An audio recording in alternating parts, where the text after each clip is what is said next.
Bismillahirrahmanirrahim. Assalamualaikum warahmatullahi wabarakatuh. Selamat pagi dan salam sejahtera untuk kita semua. Alhamdulillahirrabbilalamin. Wassalatu wassalamu ala asrafil anbiya Sayyidina Muhammadin wa ala alihi wa sahbihi ajmain. Amma ba'du. Alhamdulillah telah hadir bersama kita di sini yang terhormat Bapak Syekh Anas Jabir, yang terhormat Bapak Kajati beserta jajarannya yang mengikuti via Zoom, yang terhormat Bapak Kajari Sambas, yang terhormat Bapak para Kajari seluruh Kalimantan Barat maupun Kecap Jari yang mengikuti via Zoom, yang terhormat para forum Forkompinda, serta bapak-bapak, ibu-ibu yang tidak dapat saya sebutkan gelarnya satu persatu yang kami hormati dan kami muliakan. Baiklah, untuk memanfaatkan waktu, mengingat padatnya jadwal Syekh Anas Jabir di Sambas ini, kita mulai saja. Saya akan membacakan susunan acara kita pada hari ini. Acara pertama yaitu pembukaan. Acara kedua kata sambutan dari Bapak Kajari Sambas, Bapak Ikhwan Effendi. Acara ketiga ceramah oleh Syekh Anas Jabir serta tanya jawab dan doa yang dipimpin oleh Syekh Anas Jabir. Acara kelima penutup. Baiklah, langsung saja kita mulai dengan acara pembukaan dengan membaca basmalah. Bismillahirrahmanirrahim. Acara kedua, kata sambutan dari Bapak Kajari Sambas kepada Bapak Ikhwan Effendi, kami persilakan.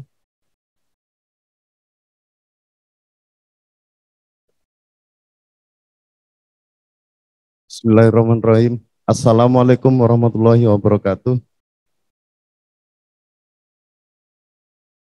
Yang terhormat Bapak Kepala Kejaksaan Tinggi Kalimantan Barat, Bapak para asisten, dan seluruh jajaran Kejaksaan Tinggi Kalimantan Barat, yang saya hormati rekan-rekan Kajari se-Kalimantan Barat, Kepala Cabang Kejaksaan Negeri di Pemangkat dan Entikong, dan seluruh jajaran. Yang terhormat Syekh Anas Saleh Jabir, yang saya hormati rombongan dari Ustadz, yang saya hormati ibu-ibu IAD dan seluruh hadirin yang hadir pada acara pengajian ini. Pertama-tama dan terutama marilah kita selalu menghaturkan puji syukur kehadirat Allah Subhanahu wa taala karena atas limpahan rahmat, berkah, inayah dan kesempatan yang diberikan kepada kita, termasuk juga kesehatan, sehingga kita semua bisa berkumpul di tempat ini untuk melaksanakan pengajian dalam rangka memperingati Maulid Nabi Muhammad SAW. Salawat serta salam marilah terus kita haturkan kepada junjungan Nabi besar kita, Nabi Muhammad SAW,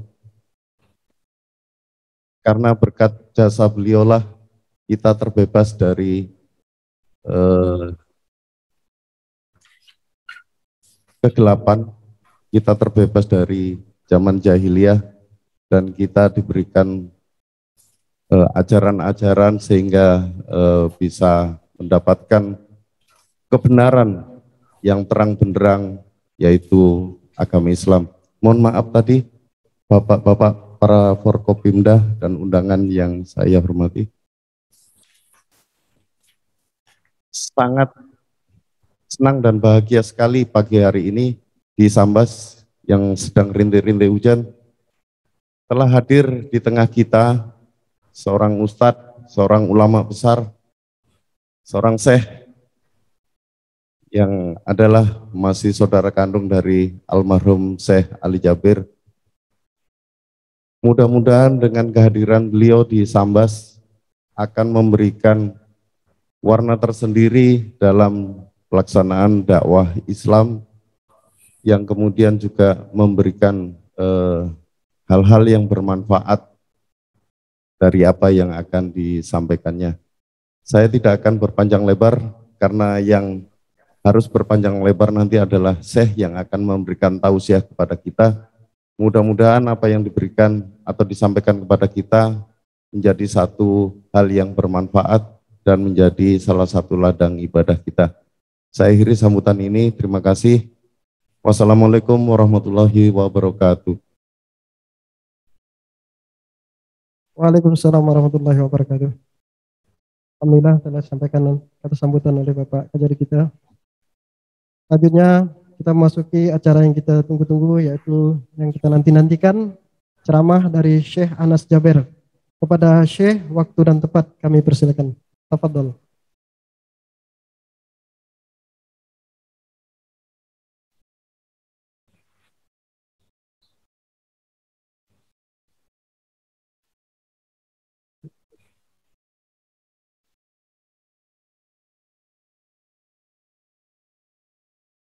السلام عليكم ورحمة الله وبركاته.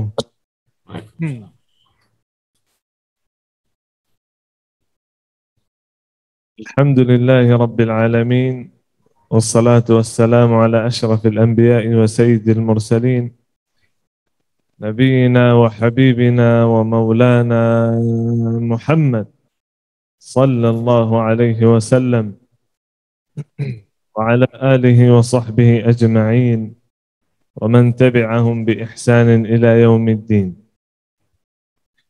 اللهم لا علم لنا إلا ما علمتنا إنك أنت العليم الحكيم. Maha suci Allah, saya tidak memiliki ilmu apa-apa, hanya saja yang diberikan oleh Allah Subhanahu wa Ta'ala. Yang saya hormati pada hadirin hadirat, yang mohon maaf saya tidak bisa sebutkan satu persatu, tetapi insyaAllah tidak mengurangi hormatan saya dan cintaan saya kepada kalian semua. Saya mau tarik ini aja ya, gak apa-apa. Kependekan ini. Alhamdulillah wa syukurillah atas nikmat Allah Subhanahu wa Ta'ala yang berikan kepada kita bisa berkumpul di majlis zikir ini. Karena pahalanya luar biasa. Rasulullah sallallahu alaihi wasallam bersabda, barang siapa yang kumpul di majlis zikir di mana aja, berkumpul di majlis zikir, Allah akan turunkan sakinah dan rahmah. Begitu Allah sayang sama kita, berikan hidayah, kita bisa berkumpul, Allah turunkan sakinah dan rahmah. Apalagi Allah suruh malaikat, wahai malaikatku, turun ke dunia, jaga orang tersebut. Malaikat dari sebelah kanan, kiri, atas. Allahu Akbar. Apalagi Allah sebut nama-nama kita satu persatu. Yang saya tadi tidak bisa sebutkan, Allah Subhanahu wa Ta'ala sebutkan. Hambaku fulan, anak fulan, berkumpul, berzikir kepadaku. Allah senang kita berzikir kepadanya. Walaupun tidak ada tambahan. Kehormatan Allah, kemuliaan Allah, tidak ada tambahan kalau kita beribadah kepada Allah Subhanahu. Tetapi Allah senang. Begitu Allah senang sama kita, Allah berfirman, aku sudah mengganti dosanya menjadi pahala. Semoga Allah Subhanahu wa Ta'ala menggantikan dosa kita menjadi pahala. Amin. Ya Rabbal Alamin. Alhamdulillah atas seluruh nikmat yang diberikan oleh Allah Subhanahu wa Ta'ala kepada kita. Nikmat sihat wal afiat, nikmat hidayah kepada agamanya yang luar biasa, agama Islam yang sempurna. Coba bayangkan, semua di agama kita sudah dijelaskan oleh Nabi Muhammad sallallahu alaihi wasallam. Dari masalah besar sampai masalah yang kecil. Semua dijelaskan oleh Nabi sallallahu alaihi wasallam. Cuman masalahnya kita ini orang muslim yang tidak belajar. Tetapi kalau belajar, Oh, luar biasa. Begitu sahabat Rasulullah sallallahu alaihi wasallam sebelum Islam, mereka di zaman jahiliyah. Kata Umar bin Khattab, kita bawa kurma. Kurma itu membuatkan seperti Tuhan mereka. Kepala, tangan, kaki, sujud kepada Tuhannya. Kurma. Kemudian di akhir malam dia lapar, dia makan Tuhan. Ya Allah. Itu sahabat Rasulullah sallallahu alaihi wasallam.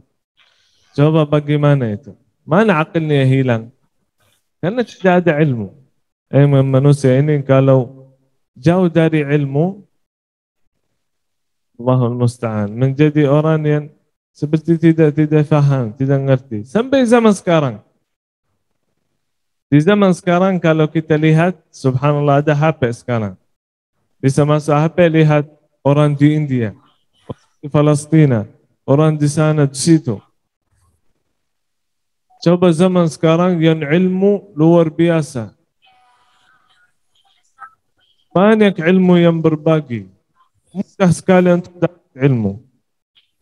Tetapi masih ada orang bersujud kepada sapi. Percaya enggak? Bukan sujud kepada Tuhan, kepada sapi. Di India banyak sekali. Kenapa? Karena mereka jauh dari agama. Memang Allah Subhanahu wa taala ciptakan 3 makhluk di dunia ini. Dan di alam akhirat. Malaikat. Allah ciptakan malaikat, ada akalnya, ada rasanya. Tetapi tidak ada syahwatnya, hawa nafsunya. Enggak ada sama sekali. Karena begitu mereka tidak pernah bermaksiat kepada Allah Subhanahu wa taala. Makhluk kedua itu binatang. Akal tidak ada sama sekali. Cuman hawa nafsunya, syahwatnya. Maka tidur. Maka tidur. Makhluk ketiga itu manusia sama jin, sama syaitan. Allah menciptakan mereka itu dengan akal dan syahwat. Kalau manusia ini ikut akalnya, dia naik level malaikat. Tetapi kalau ikut syahwat, na'udzubillah min dzalik, turun ke level binatang. Memang akal ini. Coba bayangkan Nabi Muhammad sallallahu alaihi wasallam yang cerdas. Awal dakwahnya mulainya gimana di Makkah? Dengan cara yang lembut. Tauhid. Ucapkan la ilaha illallah. Gak ada larangan sama sekali. Jangan minum khamar, jangan berzina, jangan ini, jangan itu. Tidak ada sama sekali. Kenapa? Karena ikut akalnya. Ngerti ini manusia suka khamar, suka berzina. Zaman jahiliyah namanya. Karena begitu diajarkan, begitu. Berlangkah-langkah. Begitu kita kalau ikut akal kita, sampai puas. Umar bin Khattab radhiyallahu anhu, sampai Rasulullah sallallahu alaihi wasallam berkata, kalau ada nabi setelah saya akan menjadi Umar. Walaupun Umar sebelum Islam di zaman jahiliyah, Allahu Akbar. Beda jauh. Tetapi Islam yang memuliakan Umar. Begitu Umar bin Khattab radhiyallahu anhu berkata, nahnu qaumun, kita umat yang Allah muliakan kita dengan agama kita. Tetapi kalau kita cari kemuliaan di dunia ini, jauh dari agama, Allah Subhanahu wa taala akan menghina kita. Terbukti itu. Coba bayangkan berapa umat muslim di zaman sekarang. 1 miliar lebih. Tetapi umat yang paling dihina, umat orang muslim. Karena jauh dari agama ini.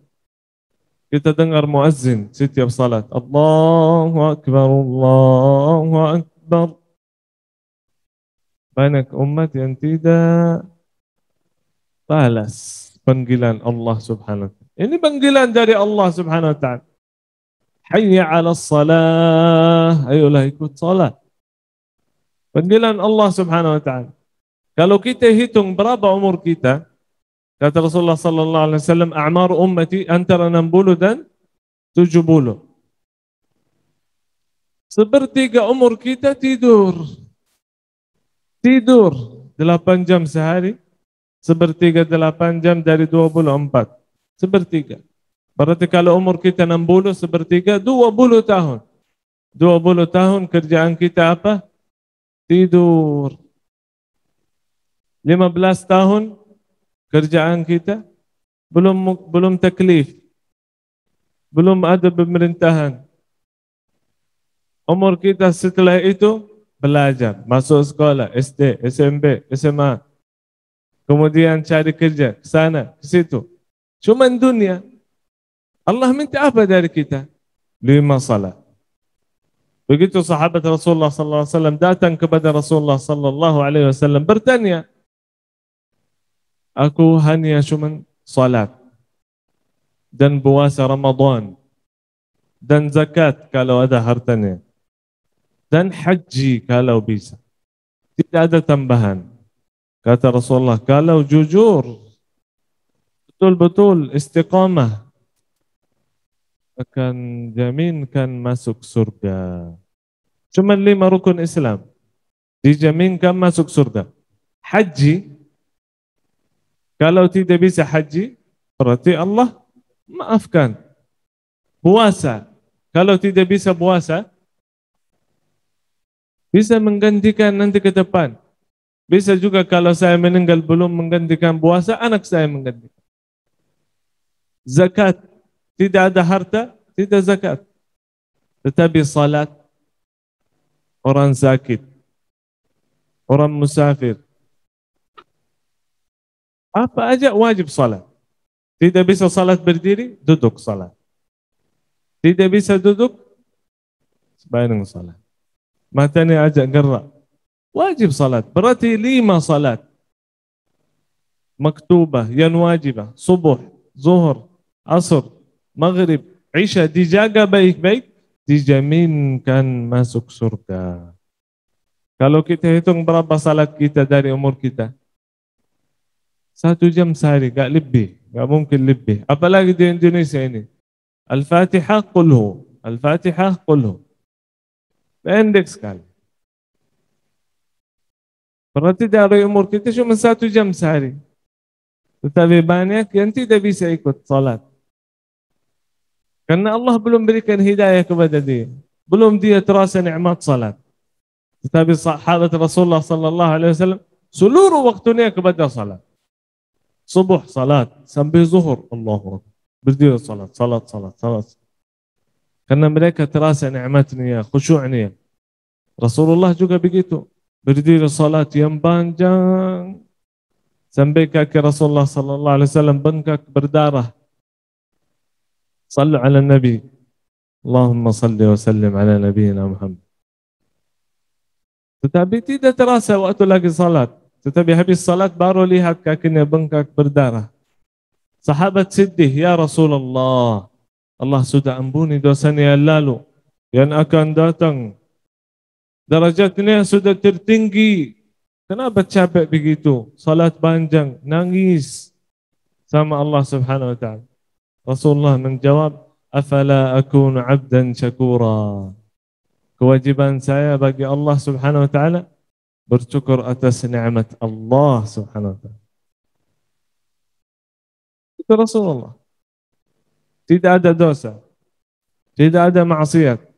Darajat sudah tertinggi dijaminkan oleh Allah. Masuk surga duluan. Umatnya masuk surga duluan. Umat datang yang terakhir tetapi masuk surga duluan. Tetap Rasulullah sallallahu alaihi wasallam salatnya luar biasa. Ibadahnya luar biasa. Taatnya kepada Allah Subhanahu wa taala luar biasa. Cari ridha Allah Subhanahu wa taala. Siapa aja yang dekat sama Allah, muliakan kata Allah, pemerintah Allah Subhanahu wa taala, Allah akan muliakan dia dunia dan akhirat. Semoga Allah Subhanahu wa taala muliakan kita dunia dan akhirat. Amin ya rabbal alamin. Mungkin begitu aja. Begitu Rasulullah sallallahu alaihi wasallam ucapkan kata yang sedikit singkat, panjang lebar sampai jemaah antuk. Enggak. Sedikit singkat tetapi bermakna, bermanfaat. Hidayah itu yang diberikan oleh Allah Subhanahu wa taala. Semoga Allah Subhanahu wa taala berikan hidayah kepada kita semuanya. Amin ya rabbal alamin. Ilmu yang kita dapat semoga bermanfaat. Semoga kita bisa mengamalkan. Amin ya rabbal alamin. Jazakumullahu khairan. Mohon maaf apabila ada salah atau ada kurangan. Jazakumullahu khairan. Assalamualaikum warahmatullahi wabarakatuh.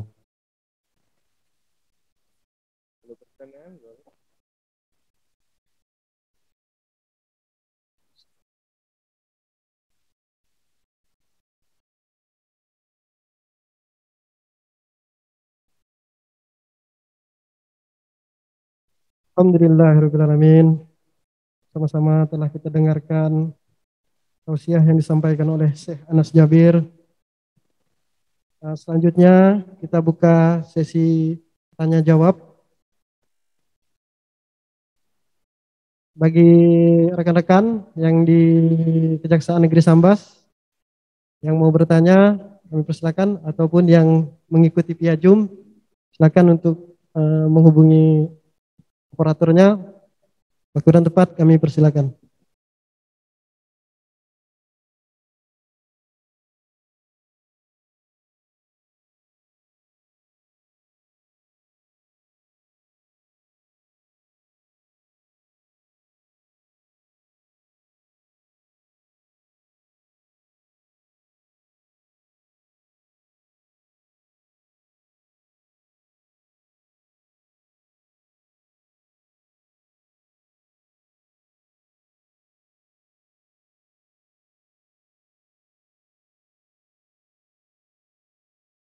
Assalamualaikum warahmatullahi wabarakatuh. Mohon izin sebelumnya yang terhormat Bapak Kajari Sambas beserta Forkopimda dan yang terhormat Bapak Syekh Anas Ali Jaber. Langsung saja mungkin pada pertanyaannya. Di sini Syekh yang ingin saya tanyakan terkait dengan sholat Syekh. Saya pernah membaca di koran media itu kalau sholat subuh yang ketiduran itu ketika kita bangun jam berapapun kita bisa melaksanakannya. Mohon pencerahannya terkait dalilnya atau seperti apa aturannya. Terima kasih Syekh. Wassalamualaikum warahmatullahi wabarakatuh. Waalaikumsalam warahmatullahi wabarakatuh. Emang banyak orang khususnya di zaman sekarang ketiduran subuh. Itu tidak boleh, gak boleh sering-sering. Tapi kalau sekali-sekali tidak apa-apa. Karena pernah di zaman Rasulullah sallallahu alaihi wasallam, Rasulullah keluar sama sahabat jauh-jauh sampai mereka capek. Kata Rasulullah sallallahu alaihi wasallam, kita mau tidur di sini. Tetapi satu orang jaga kita. Kalau sudah azan subuh, mohon bangunkan kita. Kata Abu Hurairah radhiyallahu anhu, siap ya Rasulullah, saya. Rasulullah tidur sama sahabat ini. Sebentar lagi Abu Hurairah juga tidur. Sampai matahari sudah terbit. Panasnya ke wajah Rasulullah SAW, baru dia bangun. Terasa panas matahari. Berarti sudah keluar waktu subuh. Mana Abu Hurairah ini? Lagi tidur. Semuanya tidur. Tak salat. Rasulullah langsung bangunkan sahabatnya. Wahai sahabatku, ini jalan. Yang mereka lagi jalan itu. Ini ada syaitan. Ayo kita cari tempat lain. Baru pergi ke tempat lain, salat langsung. Di hadis Rasulullah sallallahu alaihi wasallam yang lain, kalau orang ketiduran, wajib awal dia bangun. Dia bangun langsung wudu, salat. Itu membagi hapuskan dosanya itu. Semoga insyaallah Jelas ya jawabannya. Alhamdulillah.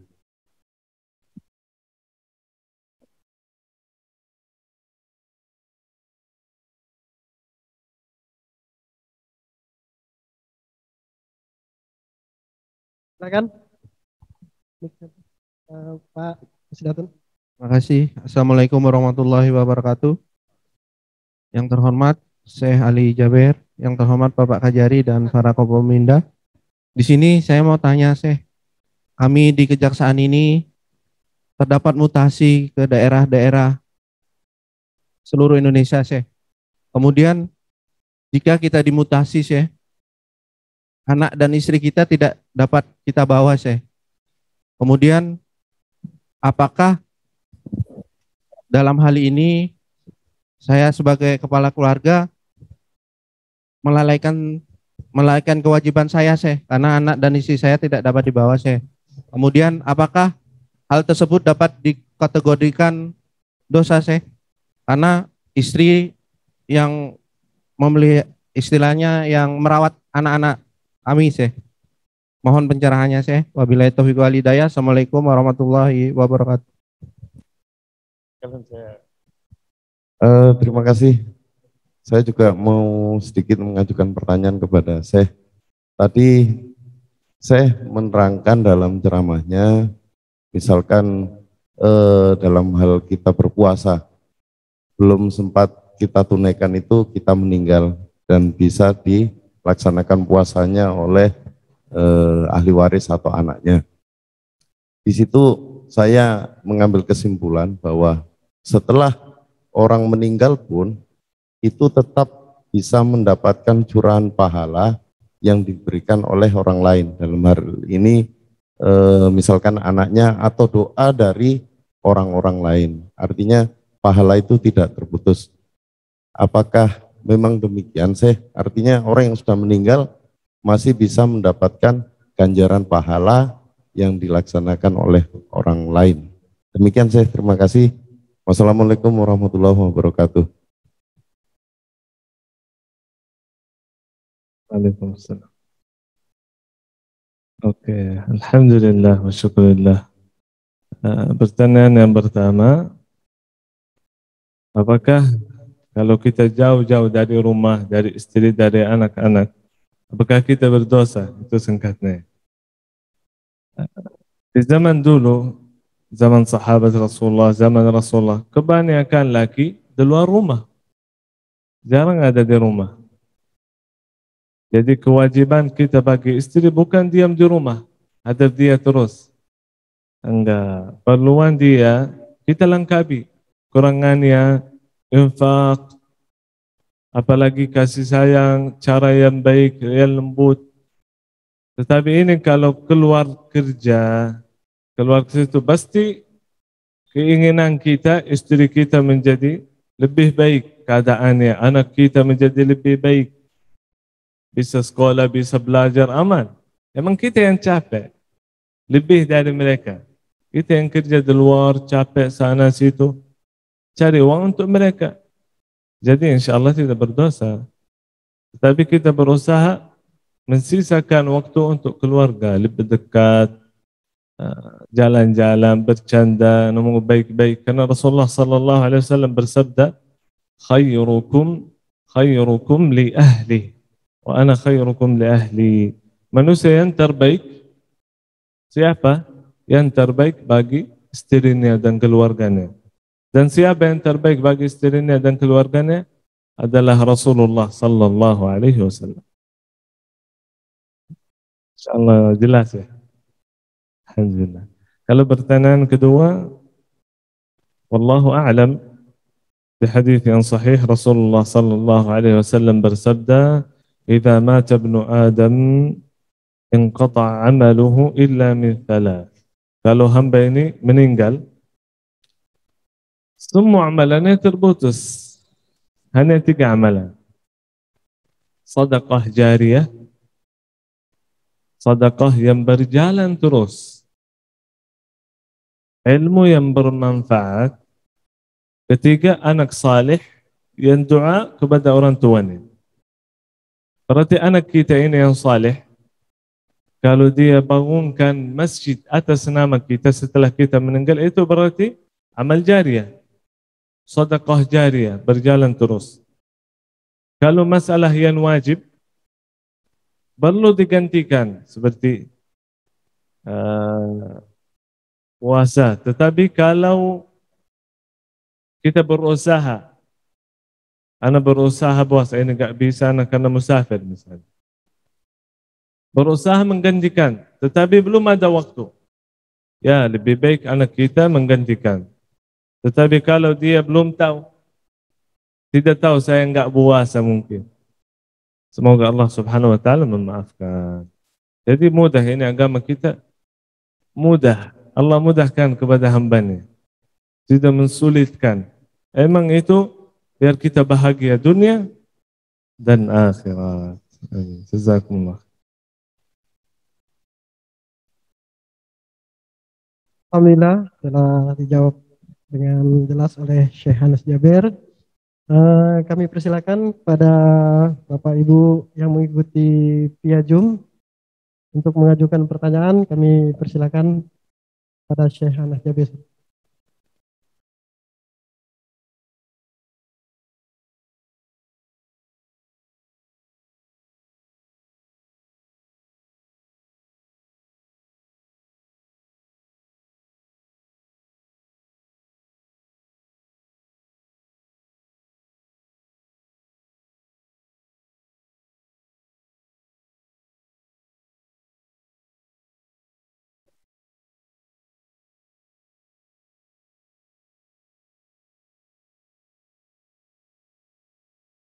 Sambil menunggu yang via Zoom mengikuti pertanyaan dari tempat sini, dari Kejari Sambas ada yang ingin bertanya, kami persilakan pada Pak Kacap.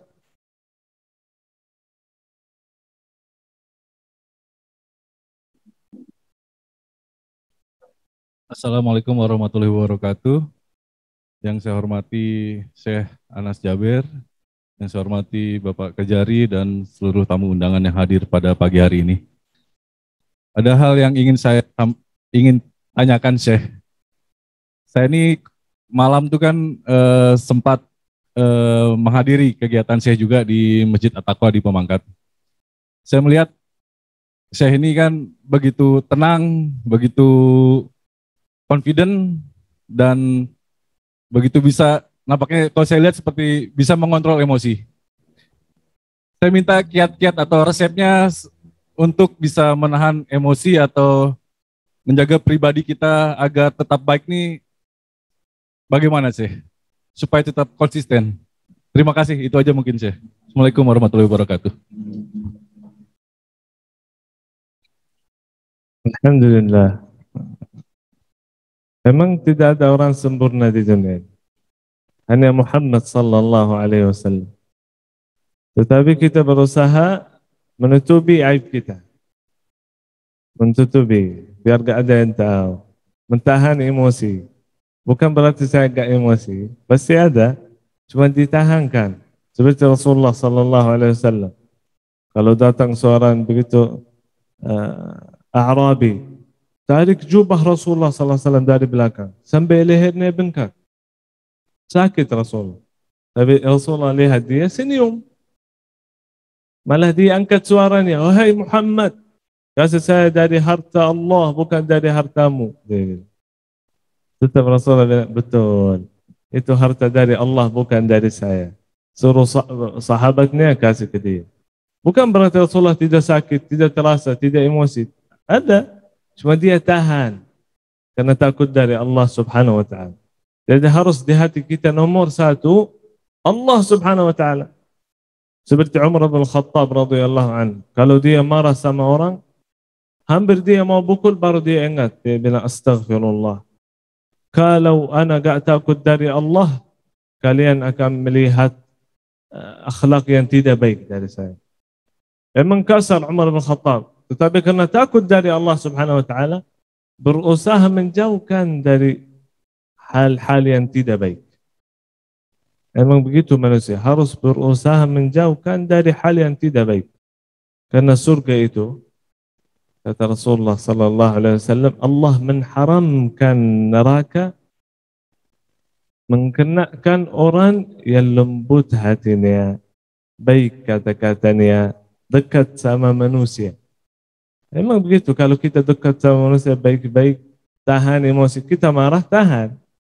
La taghdab, kata Rasulullah kepada sahabatnya, wasiat Rasulullah kepada sahabat. Jangan marah, jangan marah, jangan marah. 3 kali wasiat Rasulullah. Masuk surga, dijaminkan masuk surga. Memang emosi kita harus tahankan. Bagaimana kita tahu apa pahalanya dari Allah Subhanahu wa taala. Begitu kita bisa tahankan. Sangat jelas.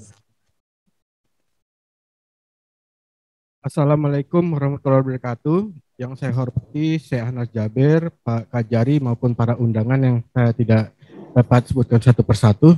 Izin Syekh,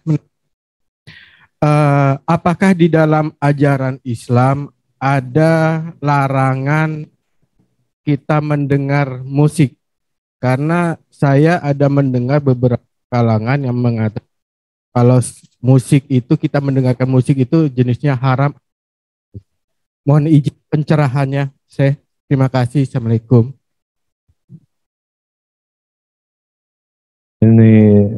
Ini masalahnya luas banget. Kalau musik banyak sekali khilafnya. Ada yang bilang haram, ada yang bilang makruh, ada yang bilang mubah, gak apa-apa. Tetapi kebanyakan ahli ilmu, wallahu a'lam, mengharamkan.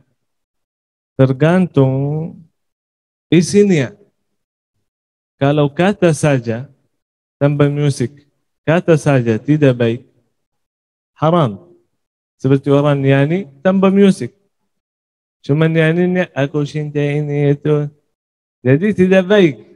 Itu haram langsung. Apalagi pakai musik. Apalagi ada perempuan sama laki. Jadi tergantung isinya. Kita lihat di Indonesia, Masya Allah, lagu Islamik ya, pakai musik. Mungkin itu termasuk khilafnya. Karena pernah di zaman Rasulullah sallallahu alaihi wasallam, di hari raya Rasulullah duduk sama sahabat, ada 2 perempuan nyanyi, tek tek tek tek nyanyi dua-duanya. Rasulullah bolehkan, gak larang karena hari raya. Tetapi sebentar lagi datang Umar bin Khattab. Saking hebatnya Umar, 2 perempuan ini duduk langsung diam. Takut dari Umar. Kata Rasulullah sallallahu alaihi wasallam, "Hey Umar, syaitan kabur lihat antum." Berarti itu syaitan, amalan syaitan. Tetapi ada waktu yang kita bolehkan, seperti acara nikahan, waktu yang kita bahagia, senang kan. Jadi jangan sering-sering. Kalau cuma sekali-kali, semoga insya Allah tidak apa-apa. Cuma ini masalahnya khilaf kita. Alhamdulillah telah dijawab dengan jelas oleh Syekh Anas Jabir. Mengingat jadwal Syekh Anas yang padat, kita batasi saja pertanyaannya. Sisa 2 pertanyaan lagi. Kepada para akhwat yang mau bertanya, kami persilakan. Setelah itu dari Prokompinda yang mau bertanya, kami persilakan.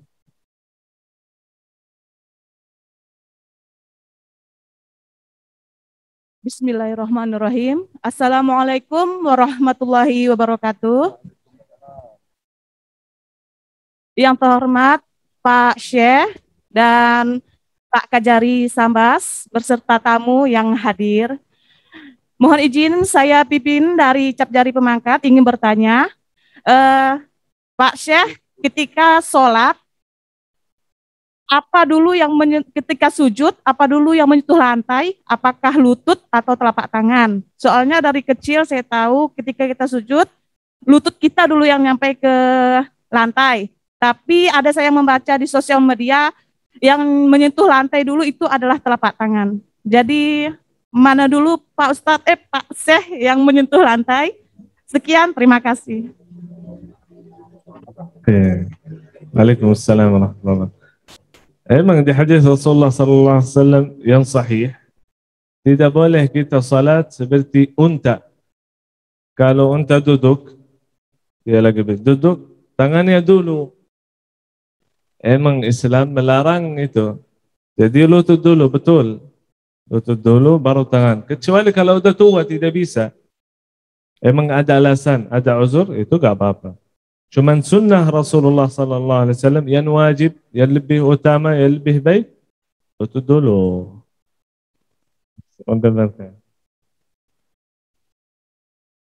Alhamdulillah telah dijawab oleh Syekh Anas Jabir. Kami persilakan dari Forkopimda untuk mengajukan pertanyaan. Kalau tidak ada, kita lanjutkan ke yang mengikuti via Zoom. Kita kasih satu kesempatan untuk satu pertanyaan.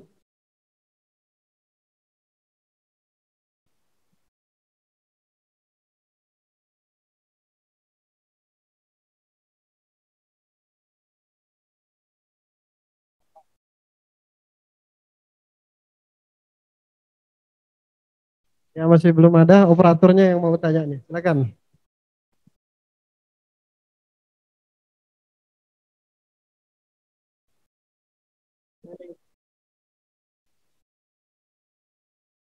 Assalamualaikum warahmatullahi wabarakatuh. Saya langsung masuk pertanyaan aja ya Pak Teh.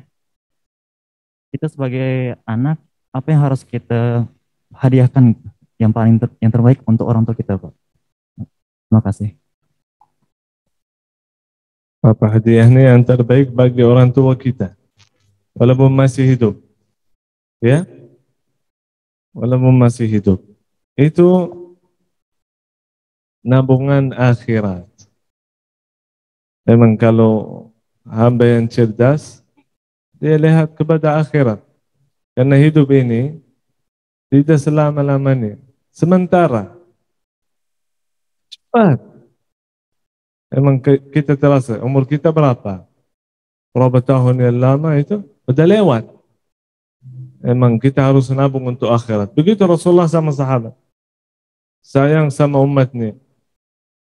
Cinta banget sama umatnya. Tetapi apa yang dia ucapkan?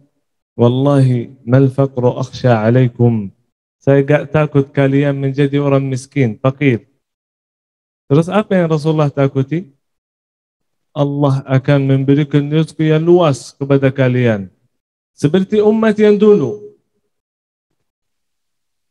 Begitu umat yang dulu Allah berikan rezeki luas, Fir'aun, Qarun, yang lain. Dia fokus sama hartanya, lupa sama Allah. Sampai na'udzubillah hidupnya semua dunia. Sampai meninggal syahadatnya dunia. Jadi orang yang cerdas lebih baik hadiahnya kepada orang tuanya untuk hari akhirat. Itu yang selama-lamanya. Salah satunya menjadi ahlul Quran. Karena anak saleh yang menjadi ahlul Quran nanti di hari kiamat diajak orang tuanya masuk surga. Semoga kita ajak orang tua kita masuk surga. Amin. Ya Rabbal Alamin. Alhamdulillah, barakallah Syekh. Alhamdulillah telah dijawab beberapa pertanyaan dari rekan-rekan kita oleh Syekh Anas Jabir. Sedikit yang dapat saya simpulkan di sini dari beberapa pertanyaan, terutama pertanyaan yang terakhir yang sangat menyentuh mengenai hadiah kita untuk orang tua, sehingga kita bisa amalkan untuk orang tua kita di akhirat, yaitu Al-Quranul Karim. Dan beberapa pertanyaan dari para kasih tadi, Pak Kasih Intel, yang musik-musik yang membawa syahwat itu kita tinggalkan. Pak Kacap, untuk menahan emosi, kita sama-sama menahan marah. Alhamdulillah tadi dari Syekh yang paling utama untuk kita jaga adalah amalan sholat kita, jangan sampai ketinggalan, karena sisa umur yang Allah berikan untuk kita di dunia ini, sepertiganya telah kita habiskan untuk tidur. Maka sisa umur ini kita prioritaskan untuk beribadah pada Allah Subhanahu wa taala, terutama dengan amalan sholat. Kita muliakan Allah, insya Allah Allah akan muliakan kita. Afwan Syekh kalau salah kata. Perkopinda masih ada yang mau bertanya? Ya, kita kasih karena takut penasaran nanti pulangnya.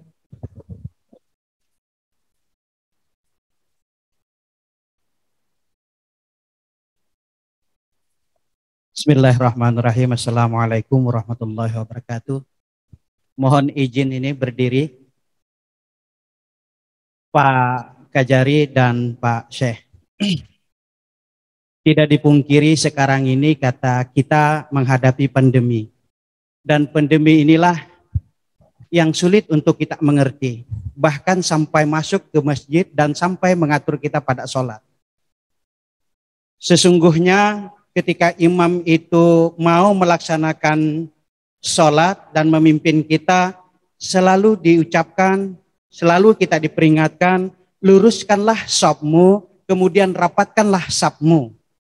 Tetapi ketika pandemi ini datang, lalu semua, baik mushola ataupun masjid, bahkan kita sembahyang di rumah pun kita jaga jarak, Syekh. Nah, oleh sebab itu, apakah kategori pandemi ini sudah memasuki pada ranah sholat kita ini, sehingga bisa mengatur dan bisa menjarak jarak kita? Padahal sunnah Rasulullah memberikan kepada kita bahwa kita harus merapatkan dan meluruskan shaf kita. Pertanyaan ke-1. Pertanyaan yang kedua begini, Pak Syekh.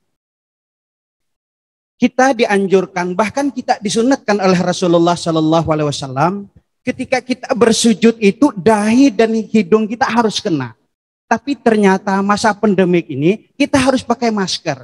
Nah, oleh sebab itu saya sebagai al-fakir untuk ilmu kita semua minta bimbingan kepada Syekh untuk menjawab dua pertanyaan itu. Apakah sekarang musim pandemi ini sudah bisa kita laksanakan hal yang demikian yang pada dasarnya melanggar sunnah Rasul Muhammad SAW. Terima kasih. Wabillahi taufiq wal hidayah. Wassalamualaikum warahmatullahi wabarakatuh. Waalaikumsalam. Ini kayaknya ujian bagi saya, ya Ustaz. Ilmu saya lebih luas dari saya. Tapi dia bertanya ini. Kayaknya ujian, wallahu a'lam. Tetapi insyaAllah saya menjawab yang ilmu saya, dari ilmu saya. Kalau masalah ini yang pertama, belum pernah terjadi sebelum zaman ini. Walaupun ada sakit zaman dulu yang bahaya, tetap mereka menjaga saf. Tetapi sekarang kita ikut ulama kita. Banyak orang ulama yang ajarkan wajib kita jaga jarak. Kenapa? Biar gak tambah sakit orangnya. Tambah yang meneparkannya. Tetapi kalau di rumah sendiri itu yang enggak boleh. Karena di rumah sendiri satu saudara ini duduk makan bersama, ke sana bersama duduk. Terus kalau salat dijaga jarak itu enggak boleh. Tetapi kalau umum, karena saya enggak tahu itu siapa, dari mana, salam sama siapa, duduk sama siapa, baru kita jaga jarak. Tetapi pasti lebih utama kita rapatkan shaf biar salat kita sempurna, karena Rasulullah SAW bersabda, kalau kita gak rapatkan berarti syaitan masuk antara kita. Bukan maksud Rasulullah syaitan masuk berarti dia ikut salat. Allahu Akbar. Alhamdulillah Allah berikan hidayah kepada syaitan. Bukan begitu. Maksudnya syaitan masuk antara saya dan saudara saya. Begitu banyak masalah, banyak khilaf. Kita gak seperti sahabat. Apa yang dia suka kepada dirinya, dia suka kepada sahabatnya. Sampai ada yang bilang, dia punya istri dua. Dia bilang, milih, mau yang mana? Saya akan cerai kasih antum. Luar biasa. Karena mereka salatnya luar biasa. Kakinya, tangannya, semua kena sama sahabatnya. Begitu saling mencinta. Tetapi zaman sekarang kita jauh-jauh. Walaupun juga sebelum COVID ini masih ada yang jauh-jauh. Gak bisa dekat, gak bisa. Jadi lebih baik, lebih utama, lebih sempurna salat kita tidak menjaga jarak. Cuman karena penyakit ini sementara, semoga Allah Subhanahu wa taala cepatkan angkat bala ini. Karena sudah alhamdulillah di Makkah, Madinah sudah enggak ada jaga jarak lagi. Sekarang Masya Allah ramai salatnya begitu lurus rapat. Semoga insyaAllah Indonesia secepatnya jadi begitu. Amin. Ya Rabbal Alamin. Pertanyaan yang kedua. Apa tadi? Lupa saya. Masker. Oh. Hidung. seperti wallahu taala alam. Sepertinya basir, ya, atau karpet. Hidung kita di karpet, dahi kita di keramik atau di basir. Atau seperti ini, lutut. Atau kalau pakai kaos kaki, emang kaki kita kena bawah. Atau pakai ini, sorban. Jadi ada orang pakai sorban sujud begini. Tetapi lebih utama pasti.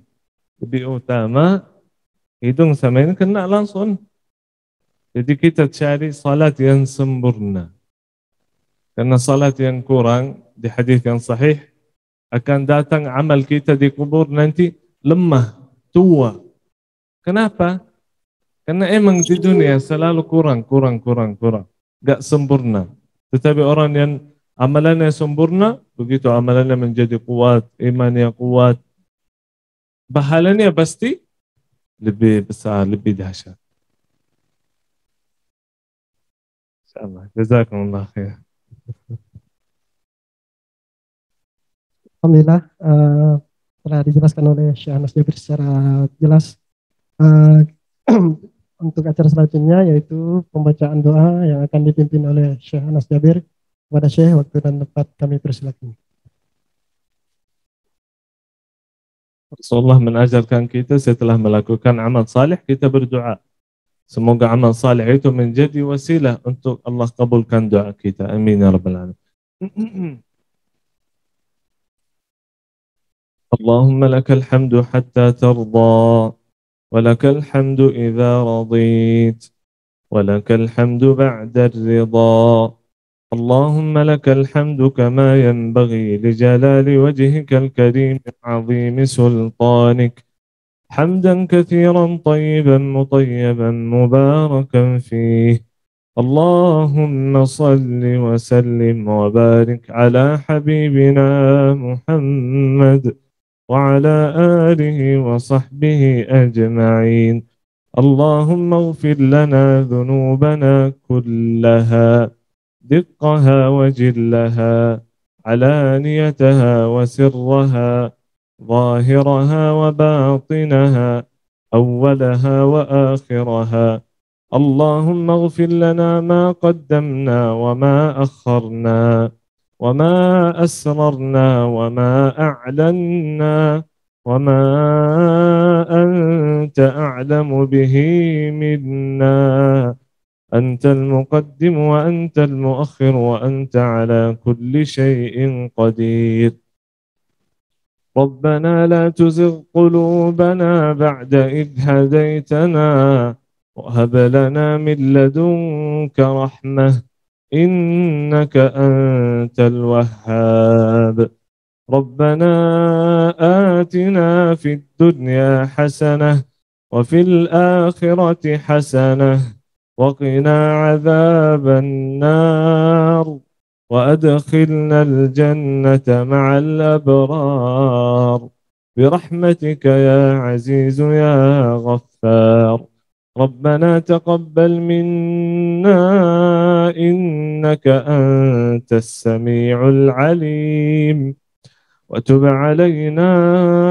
إنك أنت التواب الرحيم اللهم صل على محمد وعلى آل محمد كما صليت على إبراهيم وعلى آل إبراهيم إنك حميد مجيد وبارك على محمد وعلى آل محمد كما باركت على إبراهيم وعلى آل إبراهيم في العالمين إنك حميد مجيد سبحان ربك رب العزة عما يصفون وسلام على المرسلين والحمد لله رب العالمين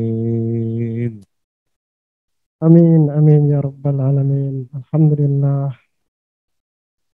Bersama-sama kita di sini yang hadir mendoakan kepada Syekh dan timnya diberikan kekuatan dan kesehatan sehingga terselesaikannya jadwal-jadwalnya, karena mengingat jadwal Syekh hari ini sampai sholat Isya di Kabupaten Sambas ini jadwalnya sudah menunggu. Untuk kesempurnaan majelis, marilah kita tutup dengan doa kifarah majelis. Subhanakallahumma bihamdika